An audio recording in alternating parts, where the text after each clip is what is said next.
Okay. Yeah. Okay. Now we are finally ready. Sorry for the short delay. There was a couple of technical problems. Yeah. My name is Gustav Arentoft. I'm the co-founder and CEO at Stable Lab, and today I'll talk a little bit about the evolution of governance, specifically for DeFi DAOs that we have seen in the recent years. I'm the co-founder of Stable Lab. We are a professional governance organization. We specialize in governance participation. Right now we work with over 20 protocols. The places where we are present are, some of them at least, are what you can see here on the screen. We are delegates and active participants in most of the major DeFi projects. We also work with some of the bigger L2s. We also sit on various councils and committees. We're also governance facilitators, for example, in Euler. So we have a pretty broad access to the current high-level like DeFi DAO ecosystem, as well as some of the L2s. But kind of like being present in these protocols, we have a couple of first-hand takeaways and experiences I'll be diving a little bit more into today. So really appreciate you all coming, and again, apologies for the delay. So first off, where is governance really today? Since the start of the bear market, we've actually seen a pretty big increase in the focus of decentralized governance. I think one of the main things that kind of like came over from the bull market was that a lot of the DAOs, they had taken on pretty big spending budgets. I think Maker is a pretty notorious example here. All of a sudden, you had to take hard decisions, right? You had to cut costs. You had to downsize what you were doing inside the DAO, as many centralized companies were doing as well. The biggest difference, of course, with DAOs, what all of this was happening in an open space. And this really kind of like heightened the focus on DAOs. I think there's other reasons as well. We've seen kind of like an increased regulatory pressure as well, which some protocols are trying to speed up their decentralization a bit, or at least have a bigger focus on it because of this as well. So today we see there's like over 20 DAOs with over 500 million in TVL that are progressively trying to decentralize. We have 4 DAOs with over $1 billion in treasuries, and this is current numbers, so we still see a lot of capital inside kind of like what can be spent on not just governance, but as a DAO's budget in total. But of course, as a DAO has a big budget, they need to create frameworks and processes of how to actually be able to allocate this. We see over 30 DAOs today with $50 million plus in treasuries. And the spending just in the first half of 2023, we see like the top 3 DeFi protocols spending an average on $1.2 million on specifically governance. So we see like even though a lot of the market is down, we actually see like a pretty big increase in growth in the specific governance vertical of the space. I think another thing we've also seen is that like a lot of the L2s that are coming in contrast to the L1s are actually deciding to opt in for kind of like early stage protocol governance as they launch. So the current landscape right now is that like the most activity is happening within DeFi. We see some activity within the NFT and the gaming space. I personally believe that this is a vertical we will see grow a lot. I've been involved in especially like the gaming community since the early days of Web3 gaming. And it kind of like feels like they're like a couple of years behind DeFi. If you look at kind of like where the growth trajectories took off, it was around 2 years after DeFi really kicked off. So like NFTs and gaming is something I definitely believe we'll see like a lot more in. Right now, I would say that there's like only like a couple, like Illuvium and also ApeCoin, that has like a pretty big focus there. L1s, we still see very low kind of like governance maturity within the blockchain or like the L1 space, whereas we actually have seen like the L2s taking like a much more like aggressive approach with both teams such as like Optimism, Arbitrum, and also Starknet really pushing kind of like governance frameworks almost from the get-go, right? They want to establish processes. They want to build out these, especially like grants programs where they're trying to allocate their resources. But still, yeah, the majority of the governance activity is happening within the DeFi vertical of the space. One of the main problems is voter apathy. I think like the most like successful model we've seen is kind of like the rise of the delegates. If you guys just go like a couple of years back, the only protocol that really had any like measurable success around like delegates participating was probably Maker. But today we see like almost every single project that actually has like, I wouldn't say a thriving governance ecosystem, but at least like a more like well-oiled or like more ambitious governance ecosystem has delegates. We see like really big impact if we look at like the beginning of like the governance of these projects and then until like they actually have like a well-functioning delegate system. I think to give like 2 examples, we have like, for example, Mark Seller, who previously worked under the Aave Foundation, moved out and started the Aave China initiative. Since he started, the amount of proposals has increased around tenfold for Aave. You can then argue whether it's good to just have more and more proposals coming in. You of course want to make sure it's the right proposals, but it is like the increased level of like activity and also like the ability to actually execute on that activity is definitely like a quite positive metric. We've also seen 1inch, for example, where when we started there, where there was like really no delegate activity, they've had around like 2 proposals in the kind of like the month, the quarter prior to us joining. And now a place like Aave sits around 15 to 20 proposals per quarter. So like getting like delegates, and especially kind of like what the delegate entails is like to get actually like a committed governance participant. If you're just relying on like community participation, it's really difficult to get kind of like committed people. Then there's also another thing, which is, I've mentioned this before in previous talks, but there's really like no correlation between people who host the token and people who want to do governance. So really kind of like, whenever we look at like governance systems, you kind of like have to make the assumption that like people who hold your token, they do not want to participate. That's like pretty kind of like clearly proven now. This is also like one of the reasons why we see like less than 10% of the circulating supply actually voting. Of that 10% that actually votes, it's typically majority is coming from delegates and sometimes team members.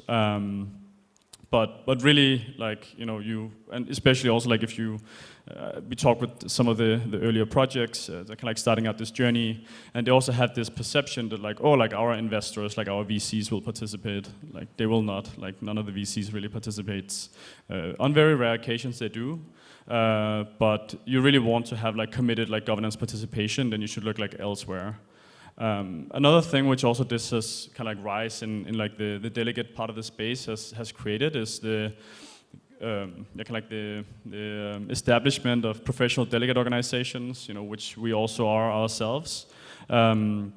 We also see some of the others like GFX, Flipside, Llama, where you basically have teams where rather than just being like an individual, you bring together a team who has like a different skill set, who can really like contribute on like a much broader angle of the DAO, and kind of like tries to create at least a business around it.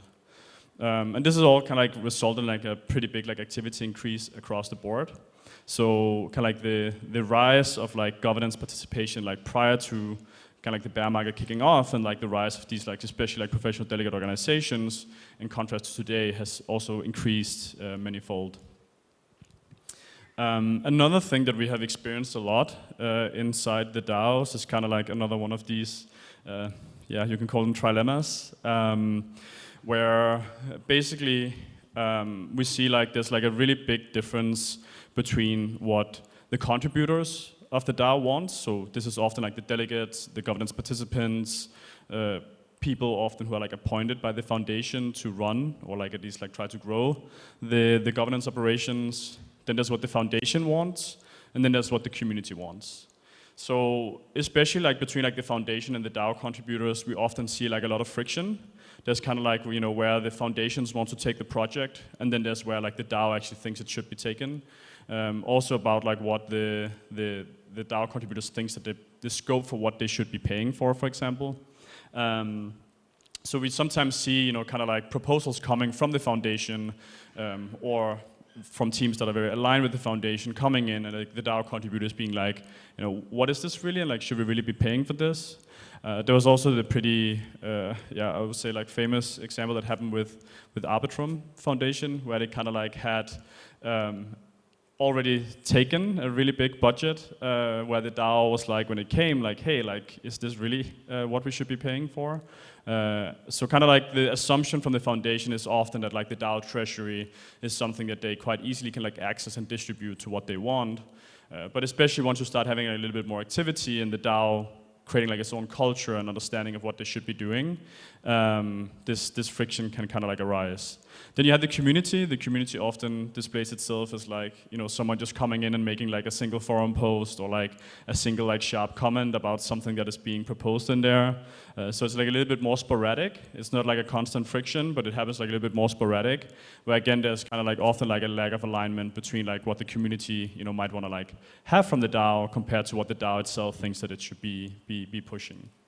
We're doing right now quite a lot of work around DAO constitutions and scoping. I think this is like one of the key elements that we have been lacking before, and also like what I believe kind of like in the end ended up triggering the Maker endgame plan. The Maker endgame plan was basically this kind of like very big change to Maker. I'll go a little bit more into it later as well. But basically, you know, when like Maker didn't have a scope before, right? Maker just said we're a DAO and everything is possible. You can basically do everything you want. This resulted in too much stuff happening. This created like a lot of operational friction. You know, even if you onboard something which, you know, seamlessly is kind of like some low effort activity for the DAO. It's still new stuff you need to vote on. It's new stuff you need to pay attention to. It's focus that is taking away from the core contributors. So like right now we're really making like a bigger push for trying to create more like structured and clear understandings of what the actual scope for the DAOs are. So we can, you know, kind of like make sure that you're like have an understanding that like, you know, this is what we will be paying for, this is what we're responsible for. So anything that kind of like falls outside of that scope, we actually don't want to be governing that. You can say a little bit the same with like, you know, politics. It's not like the government should be governing everything, right? If you make a comparison to Maker, you could also say that like, you know, us governing things such as throwing parties or, you know, creating swags for conferences is maybe something that should fall outside of the scope of what the DAO should actually be paying for, right? And also governing. Another thing we've seen a lot is that there's some of these like more like formal standards that are starting to materialize within the protocols. Kind of like through this like gradual decentralization journey, a lot of people are taking like a more like structured, like centralized approach in the beginning, where you use a lot of like councils, committees, and working groups to execute like certain actions. I think also like with the council and committee model, it kind of like goes back to what I mentioned before, is that like you're basically creating this like, not just in some cases like has a small compensation, but you're creating this kind of like social responsibility for the people joining a council, right? Like compared to if you just hold a token, you don't feel a lot of responsibility necessarily for like participating in things or voting. Even if you're just like a normal delegate, I would say like not a recognized delegate, you still don't have this kind of like social contract of you actually taking on the responsibility. But you know, if you join a council or if you join a committee, then all of a sudden you yourself has accepted the responsibility of what it is that you're supposed to do. So we've seen like, yeah, like the council and committee structures be something that like the DAOs are like trying to implement to really be able to facilitate this kind of like stronger commitment to actually executing and doing the work for the DAOs. Then the next point is kind of like this step above just normal delegates, but which is, you know, recognized delegates. Again, here we see a pretty big difference between people who are just a delegate and the people who are a recognized delegate. It might seem like a very small change, you know, almost just like a small formality that, you know, you have to make an application and you have to get voted in. But again, it creates this kind of like strong social contract that you've actually accepted the full responsibility of what it means to be a delegate. So compared to, you know, I think we saw like some of the L2s, they kind of use this, you know, claim your airdrop, you have to do a forced delegation. It was very popular for like a lot of people to say, oh, I'm a delegate now. But like afterwards, you kind of got stuck in this situation that a lot of these people, you know, maybe in the moment thought, oh well, it's pretty cool to kind of like get like a lot of people to delegate the airdrop to me. But then when it actually came to like executing the work, I wouldn't say everyone. There's definitely some who stepped up, but there's definitely like a pretty big lag between like what you want people to actually achieve with being a delegate and then to what we saw some of these individuals actually be doing. We're also seeing a pretty big increase in governance compensation. You know, I think for like a long time, the DAOs were very happy to spend a lot of money on getting the best talent within all the fields of the DAO. So you wanted the best tech people, you wanted the best BD people, marketing, you wanted to do big campaigns, you want to give grants to smart teams. But then when it came to governance, which is, you know, arguably one of like the cornerstones of actually being able to facilitate any of this, compensation was lacking for like a long time. This is something that's changing now, and I think also like over time we will see that, you know, the top protocols that really wants the best talent within governance as well, they will be able to attract the best delegates, the best, you know, people who sit in various committees, councils, the specialists, from the ones who, you know, arguably, you know, is like lacking a little bit on the compensation. So similar to how we have kind of like this like market for general talent within the Web3 space, you know, where companies and DAOs are poaching the best talent from each other. We'll be seeing the same on the governance side. Then there's also this kind of like whole problem about like, you know, what if we do like a lot of things that, you know, doesn't work? This is something we haven't really seen it that much yet. I think, you know, something I'm really excited about, I'm also mentioning this in a later slide about the things I'm looking forward to, is basically, you know, like we're seeing like now Maker going through this endgame plan, basically saying, okay, all the stuff we did before didn't work, so let's try something completely new. So it's like, it will be like the first time where we see a major protocol. You can argue whether MakerDAO is a mature DAO or governance system or not. But like, let's just, for the sake of this conversation, say that they are one of the more mature. They're kind of like revamping the entire governance system from scratch. So this is something that, you know, I also speculate that we will see like more in the future. Basically like DAOs ending up in a situation where they can like have trapped themselves in an like DAO operational model that simply doesn't work, and therefore have to do things completely over. Some of the main problems we have, I talked a little bit about like the triangle before. So there's like the alignment between the different stakeholders inside the DAO. There's the participation aspect, the voter apathy, again, how to actually get dedicated people to participate. And like, of course, like, you know, in some of the systems we are maybe, you know, like 5 or 6 dedicated participants, clearly not enough. So again, you also want to kind of like over time at least make sure that you have more than just like a handful of people participating. Then there's the resource allocation for the DAO. I think this is right now one of the main things that we're dealing with. We see a lot of the DAOs kind of like building the entire like governance model around grants allocation and treasury management. So how to actually like make sure that you get like the right resources inside the DAO, you could say, to execute what it is you want. Then there's like the clarity, what is it that you actually should be doing, the direction, where is it you want to be going towards, is another thing. We want to try to work with this in what I also mentioned with the constitutional work. But like most of the DAOs today, they maybe start out, you know, thinking, oh, like we want to go towards decentralization, right? But like, what does that even look like? I don't really believe that a lot of us know this right now. Of course, this is also tied to kind of like my last point, which is success, right? Have we really seen any like protocol governance being widely successful? For me personally, I think like one of the places where I see maybe like the kind of like most well-functioning governance, at least with the scope of it, is a place like Curve, you know, where you have like just pure economic mechanisms driving the governance. There's no real need for like discussions. There's no real need for like a lot of topics to be debated or people to be executing things. You're basically just like having people, you know, using their Curve voting power, or in other cases selling it to other people to basically, you know, move the emissions around. So I guess like at that, in a place like Curve, you know, we're kind of like removing the human element from it, which might be why it works a little bit better. Then we've seen like a lot of teams kind of like trying to solve governance as a technical problem. there's so much DAO tooling being built, so many different things out there that can give you insights or help you vote, or you can set up a DAO in 2 transactions and all of this stuff. What most of them are lacking is just that DAO, like governance is not a technical problem. It's an organizational problem, it's an operational problem.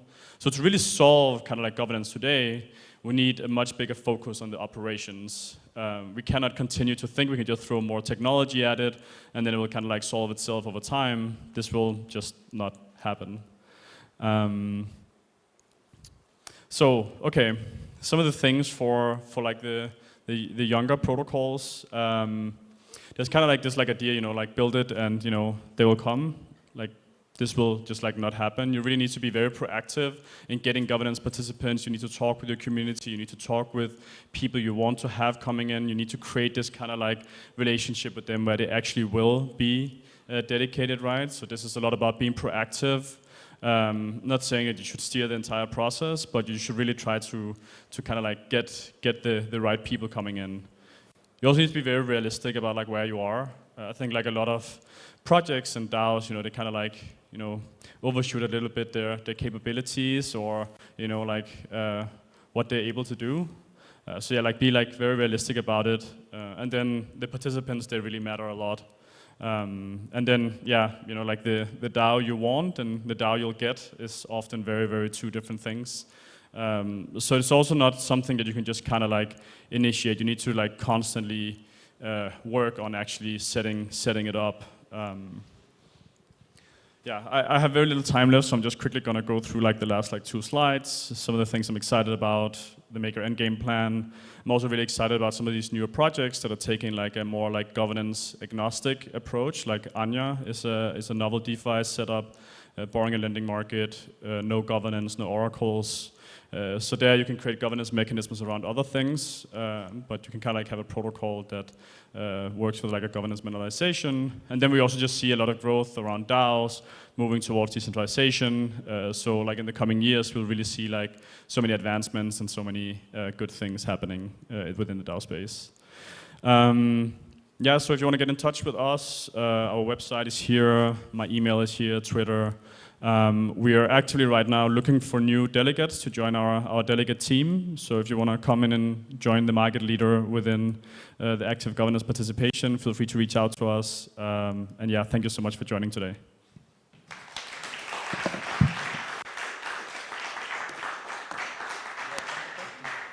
One question? No time. Yeah, sorry. Because of the small delay, we have no time for questions. Yeah. Thank you for coming.